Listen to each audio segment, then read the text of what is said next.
제가 한 절, 여러분들 한 절 교독하시고 마지막은 함께 봉독하도록 하겠습니다. 10절입니다. 그때 다메섹에 아나니아라 하는 제자가 있더니 주께서 환상 중에 불러 이르되 아나니아야 하시거늘 대답하되 주여 내가 여기 있나이다 하니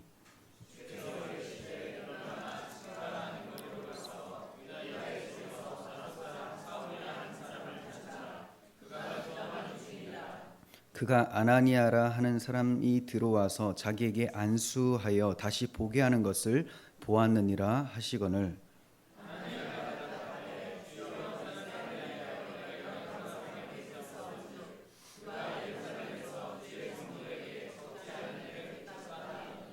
여기서도 주의 이름을 부르는 모든 사람을 결박할 권세를 대제사장들에게서 받았나이다 하거늘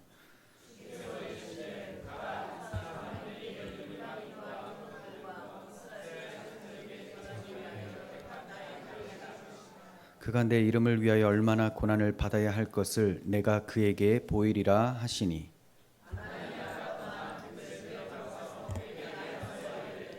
형제 사울아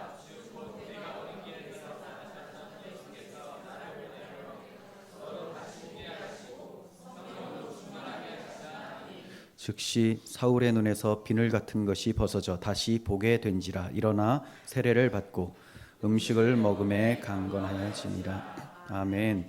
네, 오늘은 다시 보게 된 사울, 다시 보게 된 사울이라는 제목으로 말씀을 전하도록 하겠습니다. 오늘은 서론 부분이 상당히 길어요. 거의 절반에 가깝기 때문에 제가 이제 말씀을 본문을 봅니다라고 할 때 너무 당황하지 마시기를 바랍니다. 거의 절반에 가까우니까 미리 말씀을 드릴게요.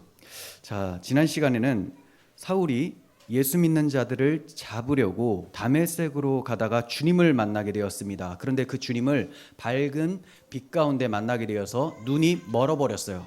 더 이상 보이지 않게 되자 사람들의 부축을 받아서 다메섹 성읍까지 들어가게 되는 내용을 살펴보았죠. 사도 바울은 전에 이 사울이었을 때 비방자요, 폭행자요, 박해자였다라고 스스로 얘기를 했습니다. 자, 이러한 비방자, 박해자, 폭행자였던 사울을 하나님께서 택하시고 부르신 것은 전적인 은혜요, 하나님의 주권적인 역사였습니다.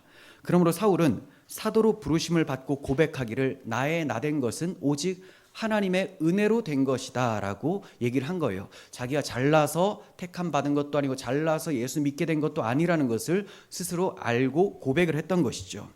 그렇습니다. 하나님께서는 주권적으로 사울을 택하여 주신 거예요.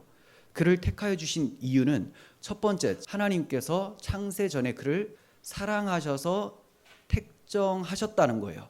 이유가 없습니다. 하나님이 그를 사랑하시기로 작정하시고 창세전에 택하신 자를 하나님이 역사 속에서 불러주시는 거예요.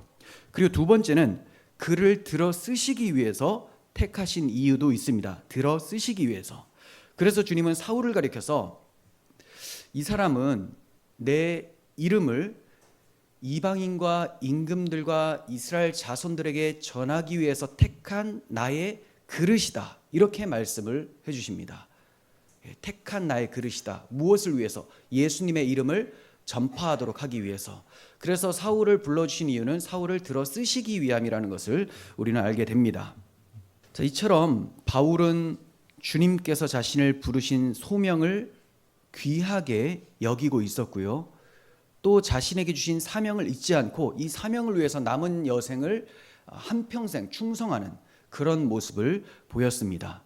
그래서 그는 로마서를 시작할 때 썼던 것처럼 예수 그리스도의 종 바울은 사도로 부르심을 받아 하나님의 복음을 위하여 택정함을 입었다. 이렇게 얘기를 해요.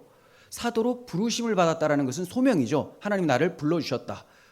그런데 그 목적이 뭐냐? 하나님의 복음을 위하여 택함 받아서 불러주신 것이다. 그래서 그 복음을 위하여 한평생 헌신하는 모습을 보였던 거예요.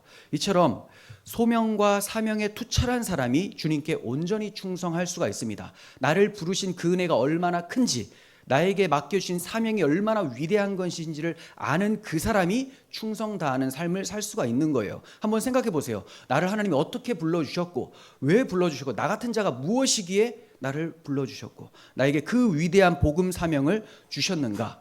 목적은 다 같죠. 복음 전파하는 것이 사명이지만 각양각색으로 하나님께서는 각 처소에서 그에게 맞는 환경에 따라서 그에게 사명을 주시는 거예요. 그래서 우리는 맡겨주신 삶에 최선을 다하면서 주의 증인으로 그리스도의 향기나는 삶을 살아야 마땅한 것이죠.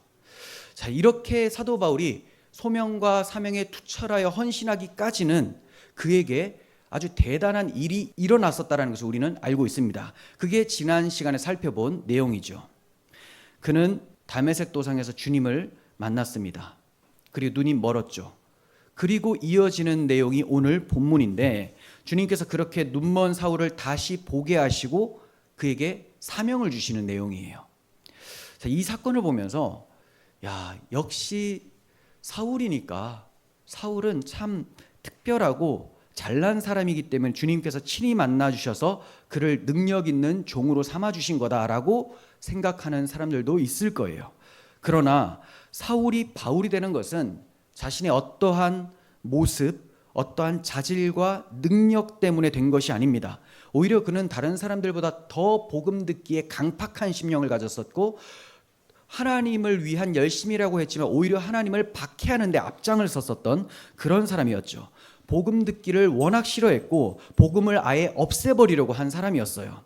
그런데도 주님께서 만나주신 것은 앞서 말씀드렸다시피 창세전에 하나님이 그를 사랑하셔서 택하셨기 때문에 그가 무슨 일을 하기도 전에 하나님이 그를 지목하셨고 자기 백성으로 삼아주셨기 때문에 그렇게 만나주신 것이고, 또한 사울 이후로 구원받는 사람들에게, 즉 우리와 같은 사람들이죠, 그를 본으로 보여주시는 거예요.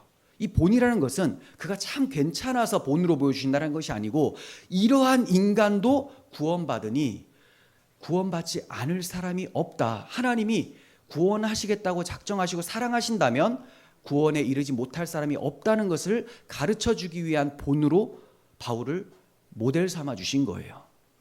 자, 이렇게 사울을 모델로 삼아 주신 것처럼 국가 또한 모델로 삼아 주신 국가가 있어요. 그게 이스라엘입니다. 이스라엘 사람들은 자기들은 하나님의 택한 백성이고 율법을 받은 아주 특별한 민족이라고 생각을 했어요. 그러면서 자신들이 율법을 잘 준행해서 하나님께 영광을 돌릴 수 있을 거라고 생각을 했습니다. 그렇게 생각하며 열심히 율법 조문을 따라서 행하였습니다.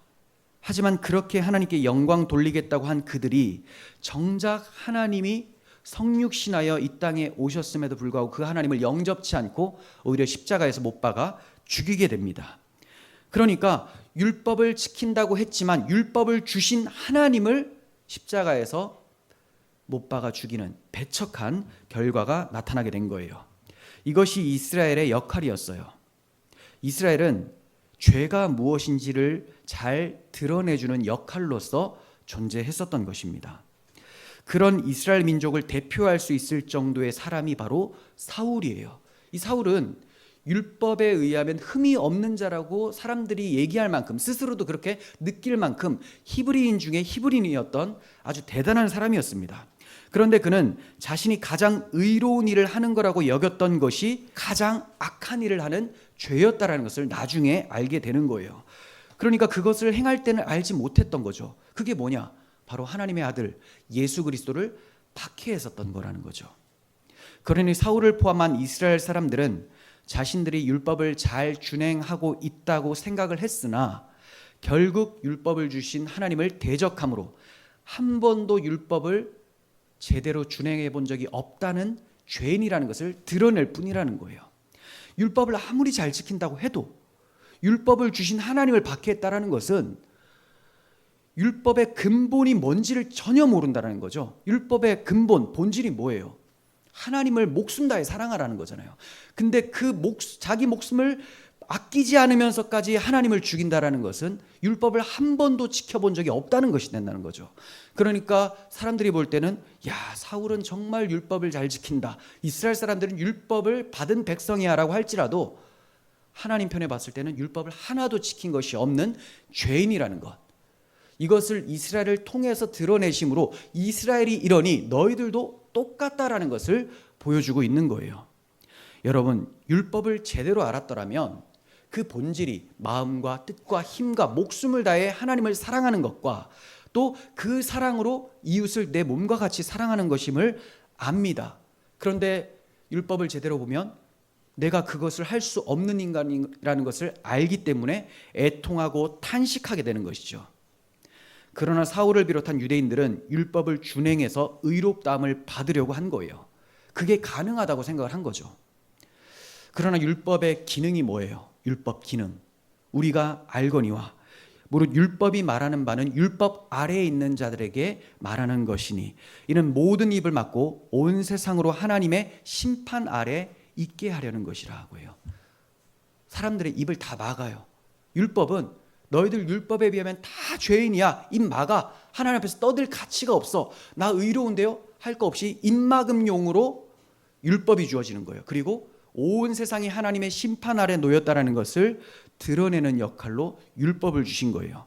그러므로 율법의 행위로는 그의 앞에 의롭다 하심을 받을 육체가 없나니 율법으로는 죄를 깨달음이라 라고 말씀을 하고 있습니다. 이를 알지 못했던 유대인들에게 주님께서 성육신하셔서 율법이 진정 무엇을 말하는지를 가르쳐 주세요. 율법을 준행한다라는 것은 단지 겉으로만 행하는 그런 것이 아니라 그 마음의 동기까지 수반되어야 함을 말씀해 주신 거예요.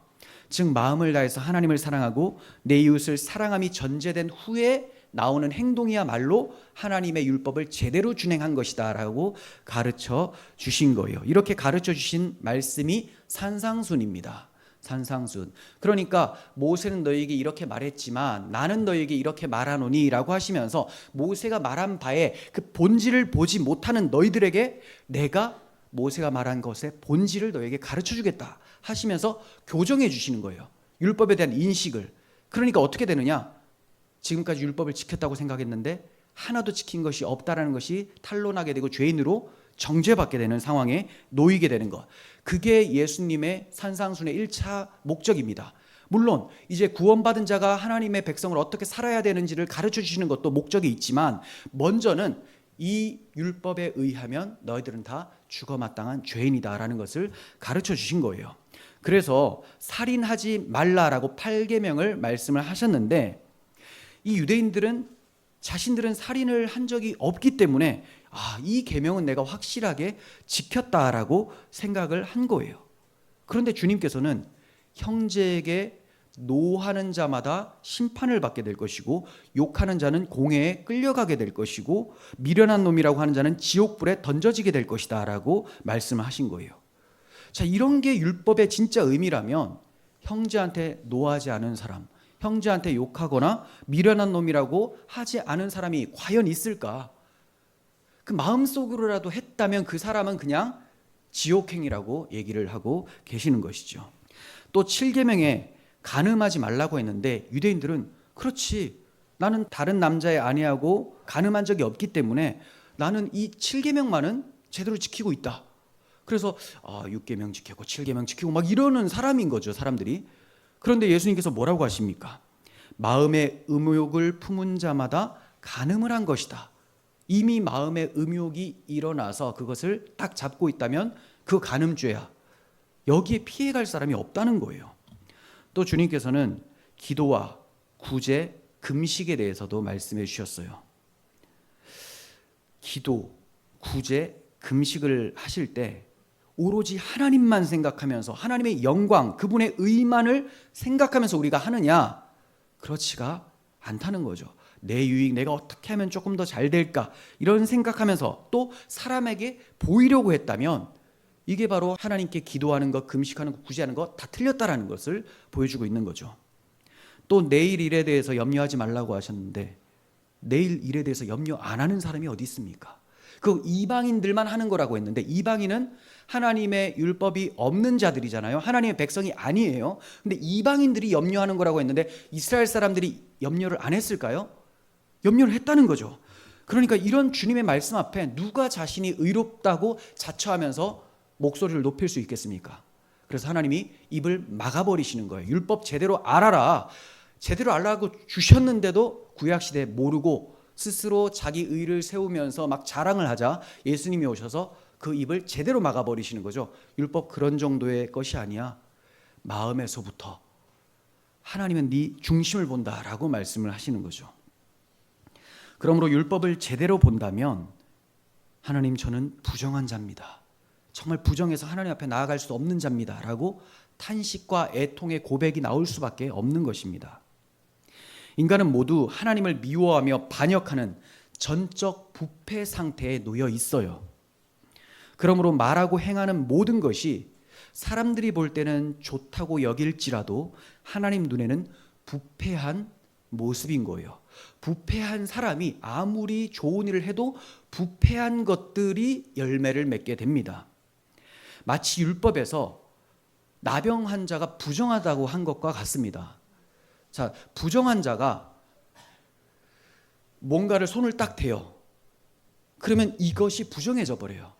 이것도 함께 격리가 되어지게 됩니다. 다 하나님 앞에 드릴 수가 없는 것이 돼요. 부정한 자가 뭔가를 대거나 하면 다 부정합니다. 마찬가지로 우리는 죄인이기 때문에 전적 부패, 부정한 자이기 때문에 우리들끼리는 선한 일이라고 할지라도 하나님이 보실 때는 그 마음에 가득한 것을 보시고 악하다라고 말씀을 하신다라는 거죠. 이것을 산상순을 통해서 교훈해 주신 거예요. 그러니까 산상순을 통하여 율법의 의미를 제대로 안 사람들은 나는 부정한 자와 같습니다 하고 탄식하게 되겠죠. 이 제자들이 아직까지 이것을 모르는 거죠, 지금. 그러니까 이 말씀을 하실 때 탄식하며 주님 어떻게 합니까? 이런 말을 아무도 안 해요. 그리고 교훈을 마치고 주님께서 산에서 내려오시는데 처음 행하신 일이 뭔지 아십니까? 부정한 자, 즉 나병 환자를 고치시는 일이에요. 주님께서 산에서 내려오시는데 한 나병 환자가 주님께 절하면서 말씀을 드립니다. 주여, 원하시면 저를 깨끗하게 하실 수 있습니다 하고 말하자 예수님께서는 손을 내밀어 그에게 대시면서 내가 원하노니 깨끗함을 받으라 이렇게 말씀하세요.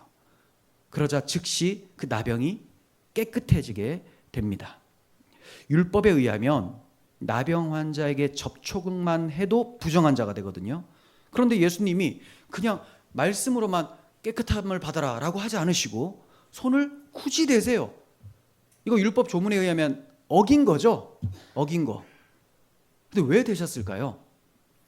네가 죄인이고 네가 부정한 자인데 내가 너의 부정함을 가지고 마치 하나님 앞에서 부정한 자로 취급받아 십자가에서 죽어 너의 모든 부정함을 씻어내겠노라 나의 피로. 그래서 이것이 복음이 되는 거예요. 하나님께서 당신의 아들을 보내시고 그 아들을 통하여 하나님의 의가 무엇인지 산상순을 통하여서 잘 가르쳐 주셨어요. 아무도 깨닫지 못하고 회개하지 않는 상황에서 예수님께서 부정한 자가 나왔을 때 손을 대고 만지십니다.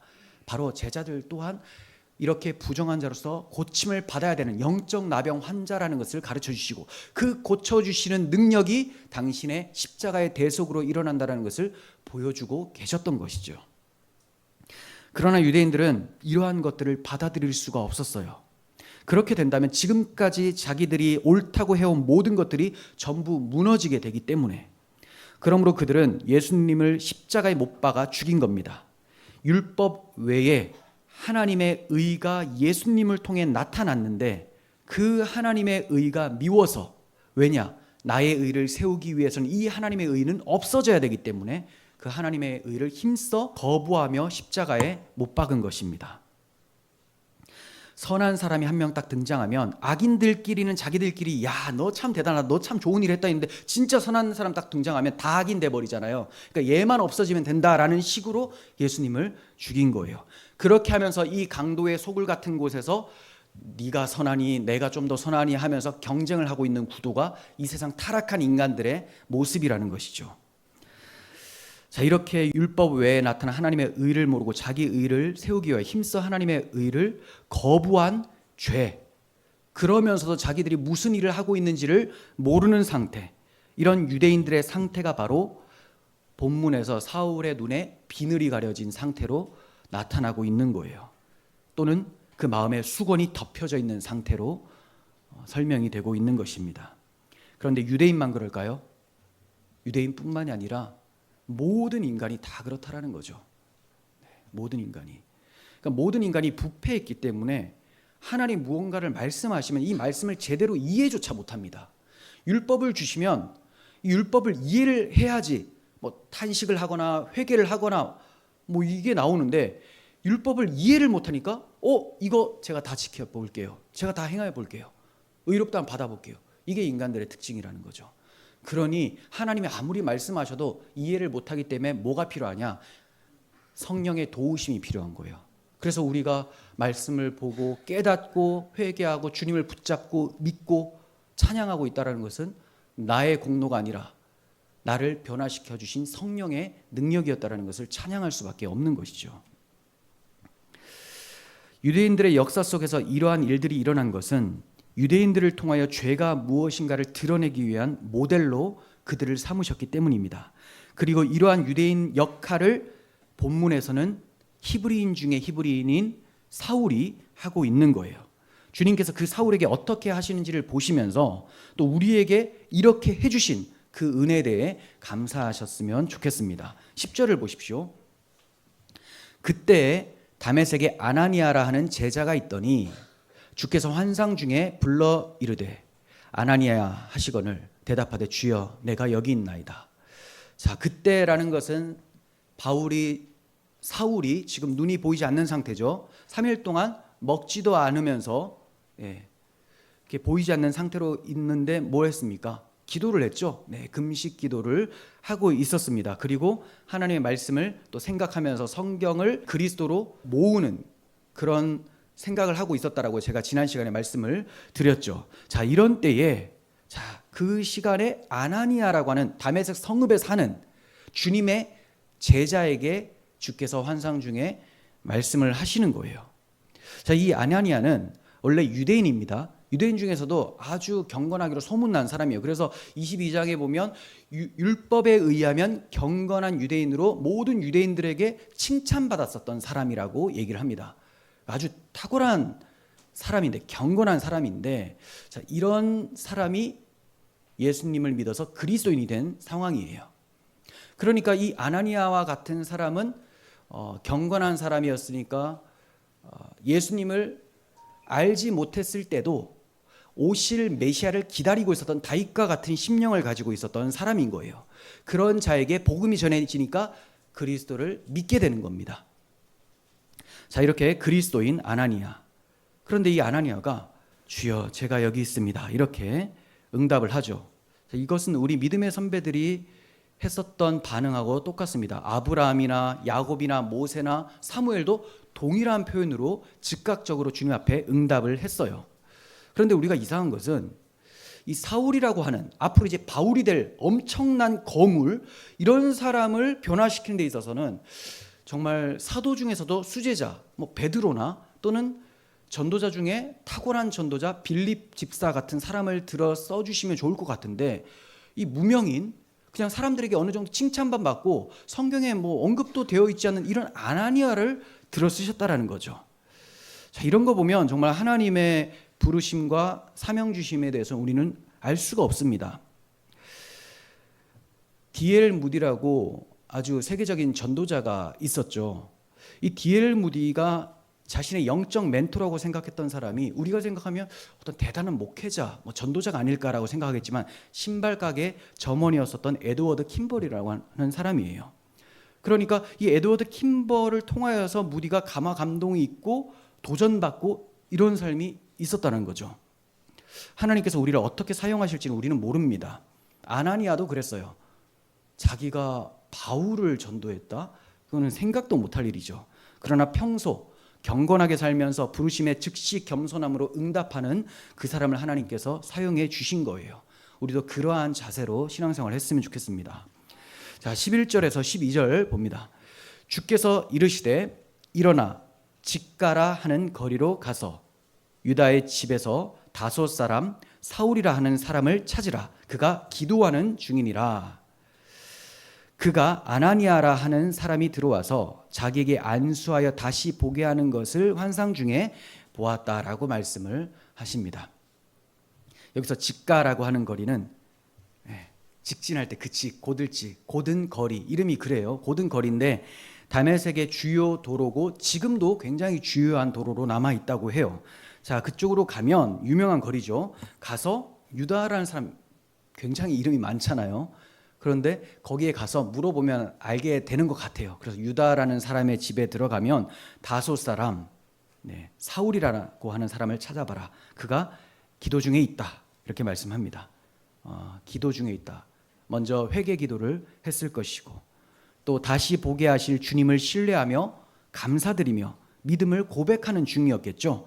왜냐하면 기도 중에 하나님께서 환상을 보여주신 것을 사울이 봤다고 했잖아요. 그 본 내용이 뭐냐? 아나니아라고 하는 사람이 자기에게 안수해서 다시 보게 된다는 것을 환상 중에 본 거예요. 그러니까 회개 기도하면서 자기를 다시 보게 하시고 새롭게 하실 하나님을 감사하며 믿음 고백을 하고 있다라고 볼 수가 있겠죠. 자, 이렇게 기도하는 심령이 너무나 귀합니다. 그래서 찰스 스펄전 목사님은 기도는 회복된 마음에 새겨진 성령의 자서전이다라고 이렇게 말씀을 했습니다. 성령의 자서전. 그러니까 성령께서 자신의 자서전을 쓰실 때 어디에다 쓰시냐? 우리 심령에 기록하시면서 이 기록한 것이 입술로 기도로 터져 나온다라는 거죠. 기도하는 사람이 성령이 있는 사람이라는 겁니다. 자, 이미 그러니까 사울의 입장에서는 눈이 안 보이고 이제 당황 가운데 있으면서 이 3일 동안 계속 자기 머릿속에 있는 구약 성경을 되뇌이면서 그리스도께 초점을 맞추고 성령의 거듭남의 역사를 경험하고 있었다라고 볼 수가 있겠죠. 13절에서 14절 봅니다. 아나니아가 대답하되 주여 이 사람에 대하여 내가 여러 사람에게 듣사온즉 그가 예루살렘에서 주의 성도에게 적지 않은 해를 끼쳤다 하더니, 여기 이제 해를 받은 사람의 한 사람이 스데반 집사죠. 예루살렘에서 돌에 맞아 죽잖아요. 아주 대단했던 사람이라는 소문을 들었어요. 14절 여기서도 다메섹에서도 주의 이름을 부르는 모든 사람을 결박할 권한을 대제사장들에게 받았나이다. 그러니까 다메섹에 온 이유도 우리 잡아 죽이려고 끌고 가려고 여기 온 겁니다. 그것도 대제사장에게 권한을 받아서 왔으니 그를 만난다는 것은 죽는 것 아닙니까? 이렇게 얘기를 하는 거죠. 사울의 소문을 듣고 잘 알고 있었던 아나니아 입장에서는 너무나 두려운 것이 당연한 거죠.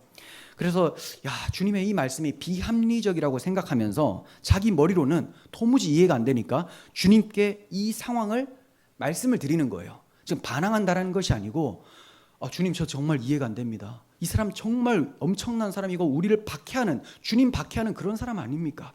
그랬더니 돌아오는 것은 주님께서 아나니아의 질문에 대한 어떤 궁금증에 대한 확실한 대답이 아니고요.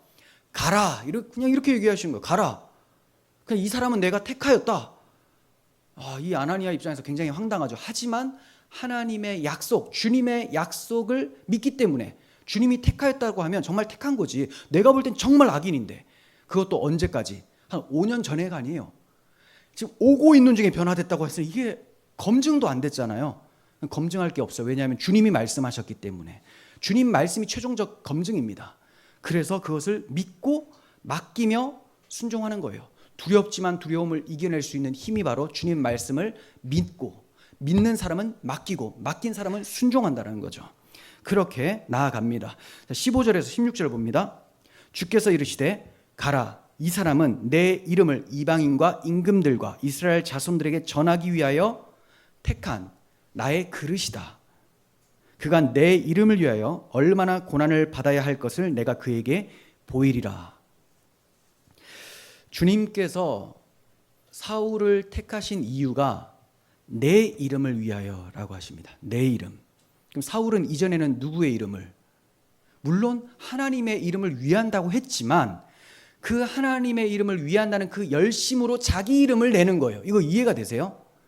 말로는 우리도 그럴 수가 있다는 거예요. 말로는 하나님께 영광해요.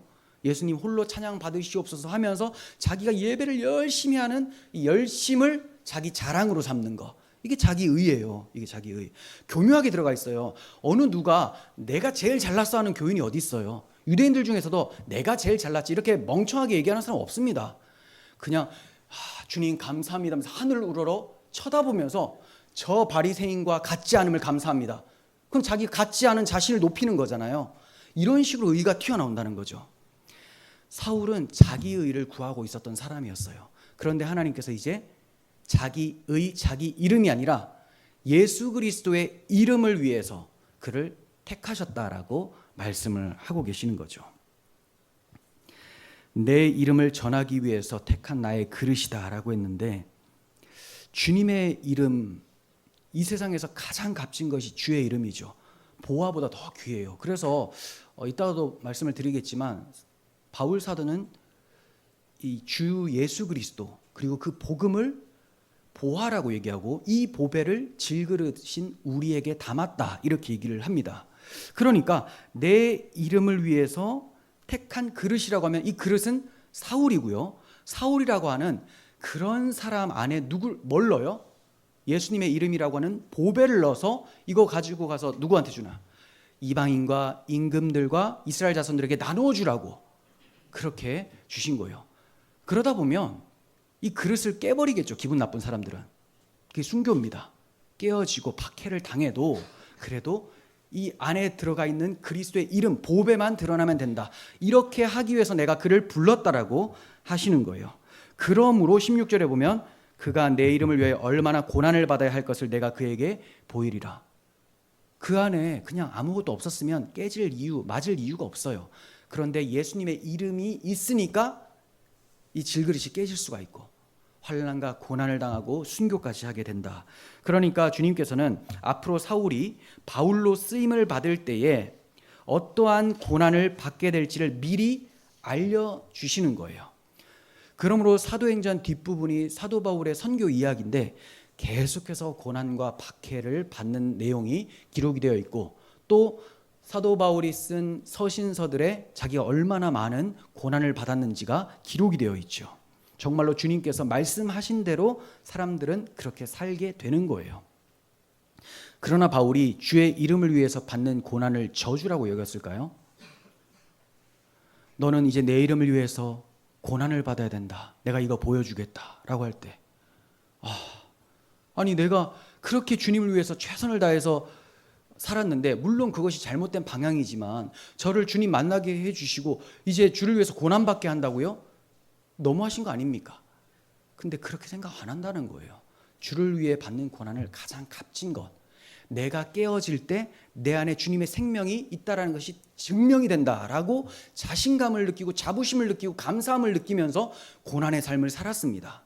그것을 고린도서 4장 8절 이하를 통해 보게 돼요. 자, 보세요. 우리가 사방으로 우겨쌈을 당하여도 쌓이지 아니하며 답답한 일을 당하여도 낙심하지 아니하며 박해를 받아도 버림바 되지 아니하며 거꾸러뜨림을 당하여도 망하지 아니하고 우리가 항상 예수의 죽음을 몸에 짊어짐은 예수의 생명이 또한 우리 몸에 나타나게 하려 함이라. 예수의 죽음을 몸에 짊어지면 예수의 생명이 우리 몸에서 나타난다. 그러면 예수의 죽음을 짊어지지 않는 사람들은 예수의 생명이 있는지 확인조차 되지 않는다는 거예요. 그래서 그리스도인들에게는 고난이 필수적으로 다가오게 돼요. 여러 모양이 다를 수가 있겠지만 다 주 예수의 이름 때문에 외적으로나 심적으로나 많은 고난과 박해를 받게 되는 거예요. 자, 그럴 때 우리는 내 안에 예수의 생명이 있음을 나의 몸을 통해 나타나고 있구나, 이렇게 봐야 된다는 거죠. 11절, 우리 살아있는 자가 항상 예수를 위하여 죽음에 넘겨짐은 어쩌다도 아니에요. 항상 예수를 위하여 죽음에 넘겨짐은 예수의 생명이 또한 우리 죽을 육체에 나타나게 하려 함이라. 아니, 죽을 육체에 예수의 생명이 나타나는 건 좋아요. 그럼 죽으면 어떻게 해요? 예수의 생명이 나타났으니 이 죽을 몸도 주님 다시 오실 때 영원한 몸으로 살아나겠죠. 그러니까 좌절하지 않는 거예요. 아무리 답답한 일을 당하여도 낙심하지 않고 박해를 당하여도 버림받지 않는 것이 주 예수의 생명이 나에게 있기 때문에, 이것을 어떻게 확인하게 되냐? 고난을 통해 확인하게 되기 때문에 사도 바울은 불평 원망이 없었고 오히려 영광스러운 박해라고 생각을 했었던 거예요. 마태복음 5장 10절 이하를 보시면 예수님께서 산상수훈에서 예수님을 위해서 고난받는 것이 복이라는 것을 말씀해 주세요. 보세요. 의를 위하여 박해를 받는 자는 복이 있나니 천국이 그들의 것임이라. 나로 말미암아 너희를 욕하고 박해하고 거짓으로 너희를 거슬러 모든 악한 말을 할 때에는 너희에게 복이 있나니 기뻐하고 즐거워하라. 하늘에서 너희 상이 큼이라. 너희 전에 있던 선지자들도 이같이 박해하였느니라. 전에 있던 선지자들, 구약 시대에 하나님의 귀한 종들, 구원받은 하나님의 사역자들은 하나같이 박해를 받았다. 왜 받았느냐? 의를 위해서 박해를 받았다. 그러니 그들이 어디 있겠느냐? 복이 있나니 천국이 그들의 것이다 라고 한 것처럼 너희들도 의를 위하여, 그 의가 뭐예요? 나로 말미암아, 오늘 본문에서는 내 이름을 위하여 그가 얼마나 고난을 당할 것인지, 나로 말미암아 너희를 욕하고 박해하고 거짓으로 너희를 거슬러 모든 악한 말을 할 때 복이 있다, 기뻐하고 즐거워하라 라고 해요. 그런데 우리는 고난 중에 있으면 기뻐하고 즐거워할 것이 아니라 불평하는 것을 막기 위해서 애를 써요. 찬양을 해야 된다고 지금 성경에서 말씀하는데, 어떻게 하면 불평할까 봐 두려워하는, 그게 아니라 좀 더 적극적으로 찬송하는 쪽으로 나아가야 되죠. 근데 이게 아무나 되는 건 아니거든요. 그럼 어떤 자가 되느냐? 그리스도인이 돼요. 그리스도인. 좀 황당하죠. 아무나 되는 자가 아니하니까 뭐 대단한 자가 될 줄 알았는데 그리스도인이 이렇게 된다라고 지금 말씀하는 거예요. 참된 그리스도인, 복음, 예수 그리스도 생명, 정말 아름다운 이 보배를 질그릇에서 담았기 때문에 이 질그릇 하나 깨지는 또 아무 상관이 없다는 거죠. 정말 가지고 있는 가치가 보배, 예수 그리스도의 이름이기 때문에 이것을 안 자는 자기의 모든 밭을, 자기의 밭을 팔아서 돈을 챙겨서 그 보화가 심겨있는 밭을 사는 것처럼 자기의 모든 인생을 걸 수가 있게 되는 것입니다. 그러니까 제일 중요한 것은 그리스도인이 되는 것인데, 그리스도인이 되기 위해서는 복음 앞에서 회개하고 믿어야 된다는 거죠. 믿어야 된다. 그게 제일 중요합니다.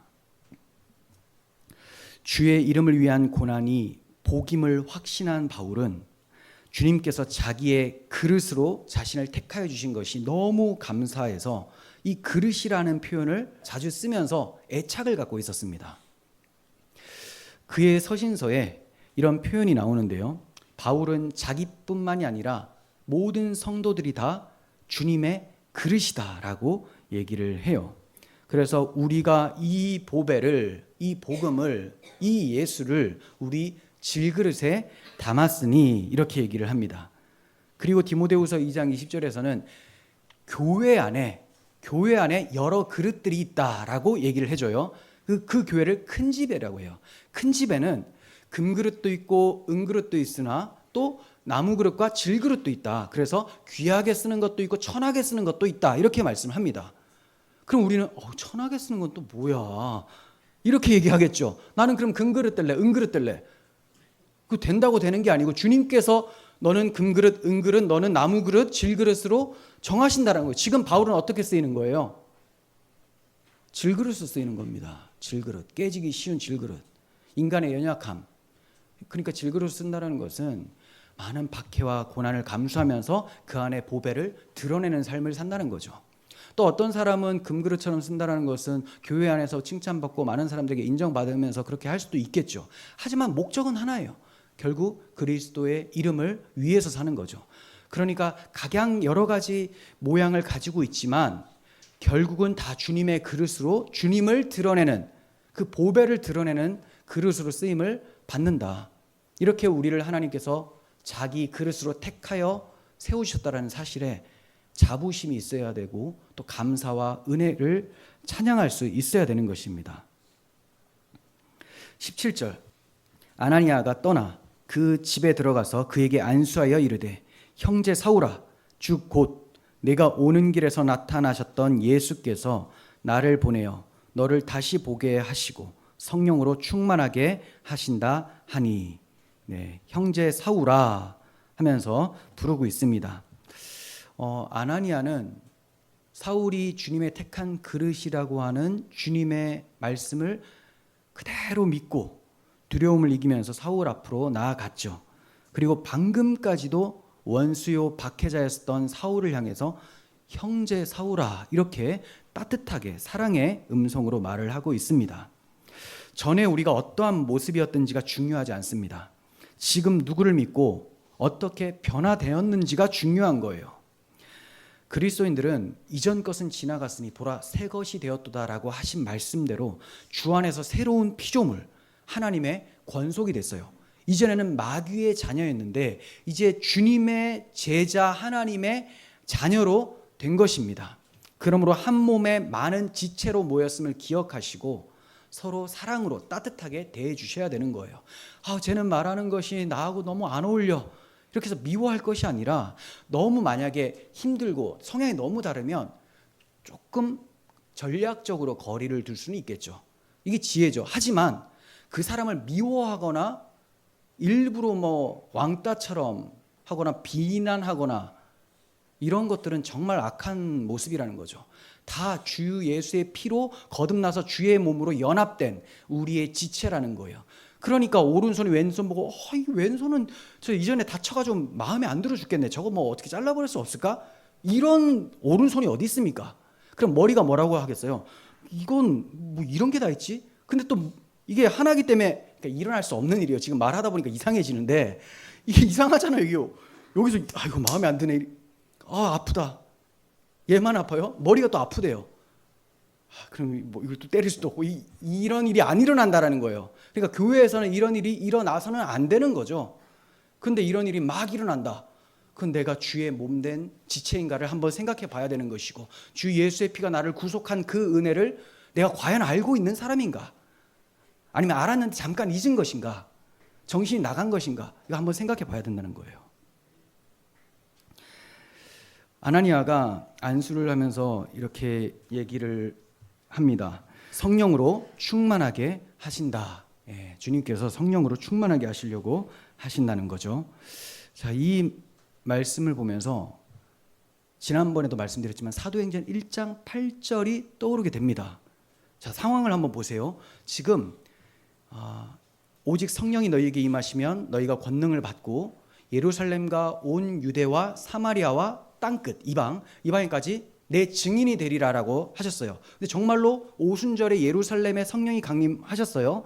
그리고 스데반 집사님이 순교를 당하자 흩어지게 돼서 온 유대와 사마리아로 복음이 확장되죠.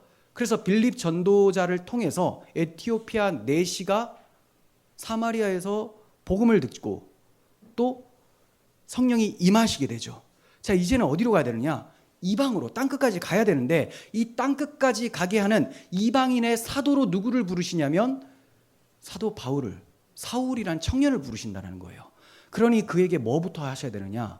안수하시고 세례 주시고, 그리고 성령이 임함으로 이제 이방인들에게 복음을 전파해 그들 가운데도 성령이 임하도록 하는 이방인을 사도로 세우신다는 거예요. 이런 구도라는 것을 생각하시면 되겠습니다. 그러니까 여기서 성령으로 충만하게 하신다는 것은 바울에게 지금 믿음이 없거나 예수님을 믿지 않거나 또는 성령이 안에 없다라는 얘기가 아니고, 역사적 사실로서 지금 나타내 보여주시기 위해서 사도 바울에게도 이렇게 임했고, 이제 이가 이방인의 사도가 되어서 이방인들에게 복음 전파해 그들에게도 성령이 내려지신다, 이것을 보여주기 위해서 성령의 충만함을 받으라라고 얘기를 하고 있어요. 자, 18절에서 19절. 즉시 사울의 눈에서 비늘 같은 것이 벗어져 다시 보게 된지라. 일어나 세례를 받고 음식을 먹음에 강건하여지니라. 아나니아가 사울에게 안수를 냈고 사울이 다시 보게 되었습니다. 그리고 당연히 믿음 고백을 했겠죠. 그러니 세례를 줍니다. 그러면 안수하고 세례를 주었는데 이것은 어떤 의미가 있고 또 이 둘은 어떤 연관성이 있는지를 좀 말씀을 드리겠습니다. 먼저 세례의 의미인데 길게는 말씀드리지 않겠습니다. 세례 자주 말씀드렸으니까. 사도 바울은 고린도전서 10장 2절에 보면 그 이스라엘 백성들이 홍해를 건넌 사건을 가리켜서 그들이 구름과 바다에서 세례를 받았다, 이렇게 표현을 해요. 홍해를 건넌 사건을 세례받았다라고 해요. 이게 왜 그러냐면 이 세례라는 것은 이전에 바로의 집에 있었다가 애굽에서 종살이하고 있었다가 이제는 홍해를 건너서 새로운 진영으로 들어오게 되었다라는 것을 나타내는 거예요. 이전 것은 사라졌고 이제 새 것이 되었다라는 것을 나타내는 것이 세례라는 거죠. 더러운 죄악된 때를 씻어버리고 깨끗하게 변화되어서 새로운 영역으로 들어간 것을 말하는 것이 세례입니다. 이것이 무엇으로 가능하느냐? 유월절 어린 양의 피로 가능하게 되었죠. 그리고 세례를 바다에서 받죠. 들어갔다가 나와요. 물론 물에 침몰당하면 안 되니까. 그래서 마른 땅처럼 지나갑니다. 그리고 누가 죽어요? 뒤따라오던 애굽 사람들이 물에 잠겨서 죽게 됩니다. 원래 세례는 물속에 쑥 들어갔다가 죽었다고 인정하고 그 다음 다시 건져서 살려놓는 거거든요. 이게 바로 예수님의 십자가를 나타내는 겁니다. 예수님께서 우리 죄를 대신하여 십자가라고 하는 하나님의 저주의 강물에 던져져서 죽임당하고 부활하셔서 새롭게 되어 자기와 함께한 자들을 잡고 다 천국으로 인도하시는 그 역할을 세례로 보여주시는 거예요. 그래서 세례는 십자가를 생각할 때만 의미를 갖게 되는 거예요. 자, 그러면 이제 안수는 뭐냐? 안수라는 것은 몇 가지 의미가 있는데 구약 성경에서 누구를 임명할 때, 제사장이나 왕이나 또 선지자를 임명할 때 쓰이고요. 그다음 전가할 때 내 죄를 너에게 넘긴 것으로 친다. 그래서 송아지한테 막 안수하잖아요. 그럼 내 죄가 너에게 가서 네가 대신 죽는 거야. 이렇게 전가하는 개념이고요. 세 번째가 연합의 의미입니다. 이쪽으로 받아들이는 쪽, 연합, 하나가 되었다라는 거죠. 여기서는 어떤 의미일까요? 아나니아가 지금 안수를 해요. 근데 아나니아가 누구의 명을 받아서? 예수님의 명을 받아서 예수님과 연합이 되고 또 예수님의 지체인 몸인 아나니아와 연합되는 것으로 받아들이는 겁니다. 그러니까 세례를 통하여서 이전에 사탄의 진영에서 벗어나서 하나님의 진영으로 들어오게 되고 어둠에서 빛으로 나오게 된 사람을 하나님께서 자기의 가족으로, 예수님께서 자기의 몸으로 받아들이고 또 아나니아는 같은 성도로, 형제로 받아들이는 역할이 안수의 개념인 거예요. 그래서 이 대적자고 박해자고 원수와 같았던 사울에게 형제 사울아라고 얘기를 하는 거죠. 성령께서는 사실 홀로 이 일을 다 하셔도 되는데 굳이 사람을 들어서 이런 일을 하셨습니다. 성령께서는 단독적으로 행하는 것을 원치 않으세요. 하나님은 인격적이신 분이시기 때문에 자기 백성을 새롭게 하시고 그 인격과 함께 일하시기를 원하십니다. 그래서 아나니아를 통해서 세례를 하시고 안수를 하신 후에 그 다음 성령이 임하시게 되는 거죠. 사마리아에서도 이런 방식으로 역사하셨음을 우리는 보았습니다. 전도자 빌립이 에티오피아 내시에게 세례를 베풀죠. 그리고 사도를 보내셔서 안수를 하게 하시고 그리고 성령이 임하시게 되는 거예요. 합력하여 선을 이루도록 다 우리와 함께 하시기를 원하신다는 거죠. 사실 우리는 하나님의 일을 하는 데 있어서 굉장히 걸리적거리는 존재인데도 하나님께서는 우리와 함께 하시기를 원하신다는 거예요. 이처럼 성령께서는 홀로 하실 수 있으시지만 자기 백성을 들어서 함께 하시는 것을 통해 지금 여러분들, 우리 모두가 다 주님의 손과 발과 입이 되어서 사용되고 있다라는 사실을 기억하시고 또 나를 사용하시는 주님께 감사 찬송을 드리시기를 바랍니다. 자, 이제 눈이 멀었던 사울이 다시 보게 된 것에 대해서 조금 더 말씀을 드리도록 하겠습니다. 주님께서는 아나니아가 안수할 때 사울의 눈에서 비늘 같은 것이 벗겨지게 하시고 다시 보게 해주셨어요. 그런데 이것이 단지 어떤 빛을 보고 충격적으로 3일 동안 눈이 멀었다가 이제 이전에 봤던 것을 다시 보게 되었다. 이 정도의 차원을 말하는 게 아닙니다. 그러니까 눈이 안 보여졌다. 우리 그런 거 있잖아요. 햇빛 계속 보면 까매지잖아요. 그리고 한참 좀 지나야 시력이 돌아오잖아요. 그래서 보지 말라고 하잖아요. 뭐 맞습니까? 아닙니까? 햇빛 보다가 깜깜해지잖아요. 그래서 막 들어오면 아무것도 안 보여. 근데 다시 돌아와요. 이건 뭐예요? 변화된 거예요?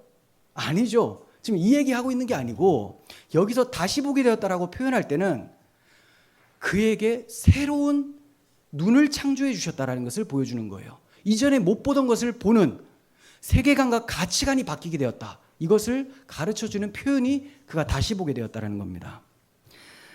지난 시간에도 말씀드렸다시피 타락한 죄인의 심령은 땅이 혼돈하고 공허하고 흑암이 깊음 위에 있는 상태입니다. 그러므로 진리를 알지 못하며 자기 소견에 옳은 대로 해석하고 결정하는 상태가 되어버렸어요. 자신들이 생각하는 율법, 자신들이 정의하는 하나님, 자기들이 생각할 때 이건 선이고 이건 악이라고 생각하면서 모든 개념들이 다 뒤틀리게 되어버렸어요. 그러니 자신은 잘 보고 있다고 해도 사실 보는 게 아니고 듣고 있다고 해도 듣는 게 아니죠. 들어도 듣지 못하고 보아도 깨닫지 못하는, 보지 못하는 그런 상태, 이게 바로 죄인들의 상태죠. 이런 상태를 사울의 눈에 비늘 같은 것이 씌어짐으로 하나님이 표현해 주신 거예요. 바울은 전에 자신의 눈에 이런 비늘이 있었던 것을 떠올리면서 구약 성경을 스스로 잘 보고 있다고 여기는 유대인들에게, 아니야, 너희들은 내가 예전에 눈에 비늘이 있었던 것처럼 너희들도 눈에 비늘이 있다, 이렇게 말을 해주고 있습니다. 그런데 이것을 이런 식으로 표현하지 않고 뭐라고 하냐, 모세의 얼굴을 덮었던 수건이 지금은 너희 마음을 덮었다, 이렇게 설명을 해요. 똑같은 겁니다. 사울의 눈에 비늘이 있었던 것이나 모세의 얼굴에 덮었던 그 수건이 이제 마음을 덮고 있어서 도무지 마음으로 하나님을 사랑하는 것이 없는 이 상태를 드러내고 있는 거죠. 자, 고린도후서 3장 12절 봅니다. 우리가 이 같은 소망이 있으므로 담대히 말하노니, 이 같은 소망은 새 언약, 영원한 새 언약, 이것 때문에 소망이 있어서 담대히 말한다. 우리는 모세가 이스라엘 자손들에게 장차 없어질 것의 결국을 주목하지 못하게 하려고 수건을 그 얼굴에 쓴 것 같이 아니하노라. 모세가 왜 얼굴에 수건을 썼다고요? 십계명을 가지고 시내산에서 내려오고 있는데 모세의 얼굴에서 빛이 나요. 그럼 사람들이 모세 얼굴을 주목하겠죠. 근데 모세가 이걸 가려요. 왜냐하면 모세는 율법의 대명사입니다. 자기를 주목하면 안 된다는 거예요. 지금 이 율법, 이 판, 율법 판, 조문, 이거는 결국 없어질 것, 한시적인 것이기 때문에 여기 주목하지 말고 지금 이걸 통해서 그 가리키는 바에 주목하라라는 것을 얘기하기 위해서 얼굴에 수건을 덮어 쓴 겁니다. 그러니까 구약 시대에는, 구약의 율법은 결국 복음을 나타내기 위한 도구로서 쓴 것인데 이것이 최종 목적인 것으로 생각해서는 안 된다는 거죠. 그래서 모세가 얼굴에 수건을 덮었어요. 14절. 그러나 그들의 마음이 완고하여 오늘까지도 구약을 읽을 때 그 수건이 벗겨지지 아니하고 있으니 그 수건은 그리스도 안에서 없어질 것이라. 오늘까지 모세의 글을 읽을 때 수건이 그 마음을 덮어도다. 이게 무슨 말이냐? 그래, 구약 시대에 너희가 못 본 거 이해하겠다. 물론 그것도 틀렸죠. 왜냐하면 모세나 다윗이나 경건한 사람들은 다 봤으니까. 아브라함도 봤고 율법 있기 전부터 봤잖아요. 예수 그리스도를 보고 즐거워했다고 해요. 그런데 구약 시대는 그래, 그렇다 치자. 그런데 지금 구약 시대가 끝났다. 그 구약에 약속했던 메시아가 율법의 요구를 다 이루어서 성취한 신약 시대를 살고 있다. 그런데도 여전히 구약 성경을 보면서도 율법 조문에 매여서 그리스도를 보지 못하고 있으니 모세의 얼굴에 덮었던 수건이 가만 보니 너희들의 마음을 덮고 있구나. 하나도 모르면서 스스로 의롭다고 생각하는 너희들을 보니 기가 막힌다. 그게 이전에 자신의 모습이었던 거예요. 자기가 눈에 비늘 때문에 아무것도 안 보였거든요. 자기는 율법 잘 지킨다고 생각을 했거든요. 그런데 이 수건이 어디로 가며 벗겨진다고 합니까? 언제든지 그리스도께로 가면 그 수건이 벗겨지리라. 네. 그리스도께로, 주님께로 돌아가면. 바울 사도만 복음의 빛을 본 것이 아니라 우리도 다 복음의 빛을 본 사람들이에요. 저는 다메섹 도상에서 그런 빛을 본 사울과 같은 그런 경험이 없는데요. 우리는 성경이라는 이 하나님의 말씀 계시를 통하여 그리스도라고 하는 참된 빛을 보고 있잖아요. 그렇다면 바울 사도가 본 것과 우리가 본 것은 동일한 겁니다. 바울이 우리보다 나은 것이 하나도 없어요. 똑같습니다. 목사님, 그런데 저는 왜 자꾸만 다른 게 보일까요? 내 눈에 비늘이 벗겨졌다고 하고 빛을 봤다고 했는데 왜 다른 게 보입니까? 혹시 비늘이 아직 벗겨지지 않았을 수도 있는 거죠. 진정으로 주님과 그 복음을 믿고 계신지를 점검해 보십시오. 주님 생각하면 찬양하고 싶고 주님에 대해서 나의 신앙을 고백하고 싶고 숨 쉬는 것만큼 더 주님을 자주 고백하고 묵상하고 찬양하고 이런 주님과의 동행이 있는가? 아니면 내가 진짜 벗겨지긴 했지만 눈에 자주 안개가 껴가지고 잘 안 보이고 있는가? 근데 사실 이걸 알 사람이 없잖아요. 내가 지금 벗겨져서 그런 건지 벗겨졌으나 안개가 있는지 이거 어떻게 알아요? 그러니까 그냥 주님에 대한 믿음을 고백하시면 됩니다. 주님을 믿으셔야 되는 거예요. 죄악의 습관이 이렇게 집요해서 우리를 괴롭혀요. 새로운 눈을 가졌는데도 이전에 봤던 것을 습관화되어 있기 때문에 계속해서 그 눈으로 보려고 하는 시도를 해요. 그러므로 제대로 볼 수 있도록 복음의 빛으로 세상을 보는 훈련을 계속 하셔야 되는 거예요. 새로운 피조물답게, 천국 백성답게 천국의 세계관을 가지고 부지런히 성경을 연구함으로 세상을 그렇게 볼 수 있는 그런 사람으로 성장해 가야 되는 것이죠. 바울 사도는 자신처럼 수건이 벗겨진 자들은 자유를 경험하고 주의 영광을 보게 된다라고 얘기를 합니다. 자유함을 경험하고 주의 영광을 보게 된다. 고린도후서 3장 17절. 주는 영이시니 주의 영이 계신 곳에는 자유가 있느니라. 우리가 다 수건을 벗은 얼굴로 거울을 보는 것 같이 주의 영광을 보매 그와 같은 형상으로 변화하여 영광에서 영광에 이르니 곧 주의 영으로 말미암음이라.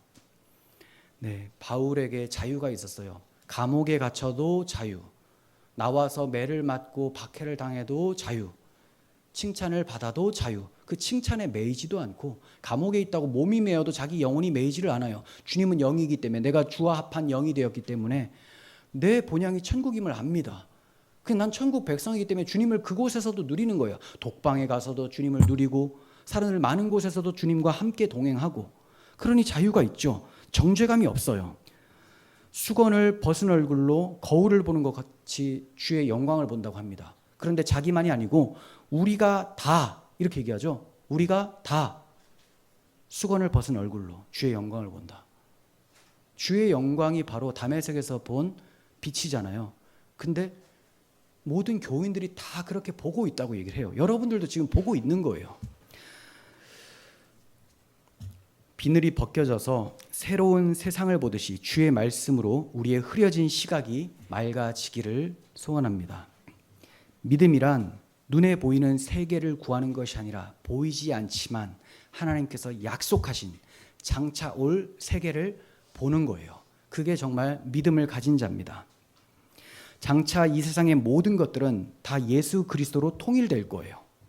눈에 보이는 것들이나 보이지 않는 것들이 전부 다 예수 그리스도로 창조되었고 예수 그리스도를 위하여 창조되었습니다. 그러므로 그리스도 안에서 다 통일되어 주님의 나라 새 에덴이 다시 건설될 것입니다. 그러므로 믿음이 있는 자라면 육신의 눈에 보이는 세상이 다가 아니라 하나님의 약속대로 의가 있는 곳인 새하늘과 새 땅을 바라봐야 되는 것이죠. 믿음의 눈으로 바라보며 그렇게 이 세상을 살았던 사람들이 우리 구약의 선배들이에요. 그래서 그들은 땅에서 자기들이 나그네요 또 외국인이라고 여기면서 살았습니다. 히브리서 11장 13절 보시면 이 사람들은 다 믿음을 따라 죽었으며 약속을 받지 못하였으되 그것들을 멀리서 보고 환영하며 또 땅에서는 외국인과 나그네임을 증언하였으니 그들이 이같이 말하는 것은 자기들이 본향 찾는 자임을 나타냄이라. 그들이 나온 바 본향을 생각하였더라면 돌아갈 기회가 있었으려니와. 그렇죠. 팔레스타인 땅으로 생각했다면 다 돌아갔을 거예요. 하지만 그들이 이제는 더 나은 본향을 사모하니 곧 하늘에 있는 것이라. 이러므로 하나님이 그들의 하나님이라 일컬음 받으심을 부끄러워하지 아니하시고 그들을 위하여 한 성을 예비하셨느니라. 하나님께서 예비하신 한 성은 아무나에게 주어지는 것이 아니고 이 땅에서 외국인과 나그네임을 자신의 말과 삶을 통해서 증언하는 사람들, 증명하는 사람들에게 예비가 되어 있는 거예요. 이 세상을 천년 만년 살 것처럼 이 세상에서 아방궁 지어놓고 어떻게든 최대한 많은 것을 끌어모으려고 산 사람들은 외국인과 나그네임이 증명이 하나도 안 되죠. 그런 사람들에게는 한 성이 예비되어 있지 않습니다. 이런 사람은 주님이 그들의 하나님이라는 불리는 것을 부끄러워하신다라는 거예요. 그러니까 믿음을 가진 사람은 당연히 주님이 부끄러워하지 않으시고 기뻐하시죠. 믿음이 무엇에 대한 믿음이냐? 장차 올 나라가 예수 그리스도의 구속으로 이루어졌고 반드시 도래할 것이다. 이걸 믿는 믿음이죠. 그러니 보이는 세상보다 보이지 않는 그 세상이 더 현실적이고 더 와닿게 느껴지고 저게 내 나라구나 이렇게 생각하는 거예요.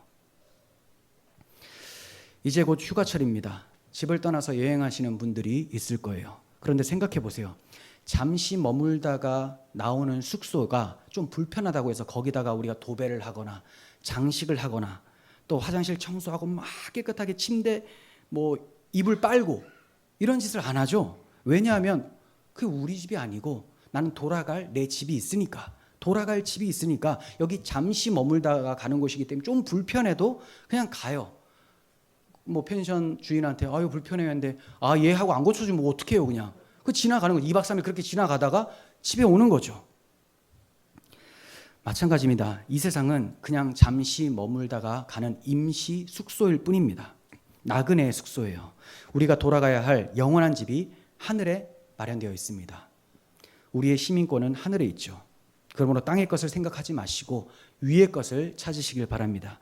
거기는 우리를 구속하신 주님이 계시기 때문입니다. 사울은 자기 눈에서 비늘 같은 것이 벗겨지자 이제 한 가지만을 바라보면서 소망하게 되었어요. 예수 그리스도의 십자가 외에는 결코 자랑하지도 않고 다른 것을 알지도 않기로 작정하였다고 합니다. 그러면서 너희 눈앞에 십자가가 밝히 보이거늘 누가 너희를 꾀느냐 이렇게 얘기를 합니다. 여러분, 누가 여러분 눈에 계속 비늘을 덮어 씌우는 것 같습니까? 그게 누굽니까? 자기 자신이에요. 자기 자신. 이제 눈에 보이는 것만 쫓아다니지 마시고 주님이 약속하신 영원한 나라를 밝히 보게 해달라고 기도하시기를 바랍니다. 그래서 안개가 걷혀지듯이 주님 나라가 밝히 보임으로 주님 백성답게 천국 시민답게 이 세상을 나그네로 통과하시는 우리 모두가 되었으면 좋겠습니다. 기도하겠습니다. 거룩하신 하나님, 비록 우리의 모습이 부족해 보일지라도 주님은 내가 너로 인하여 기쁨을 이기지 못한다라고 말씀하실 정도로 우리를 사랑하시며 우리를 기쁘게 불러주셨습니다. 이제 주님께서 주의 피로 거듭나게 하시고 새의 눈을 우리에게 주셨으니 우리가 이 믿음의 눈으로 새로운 세계를 바라보며 이 땅에서 나그네와 외국인임을 증명하는 그런 삶을 살게 하여 주시옵소서. 사도 바울에게 주셨던 그 은혜가 우리에게 있음을 알고 우리가 천국에 소망하는 사람으로 이 세상을 넉넉히 이기며 그렇게 살아갈 수 있도록 주께서 역사하여 주시옵소서. 우리 구주 예수 그리스도 이름으로 기도합니다. 아멘.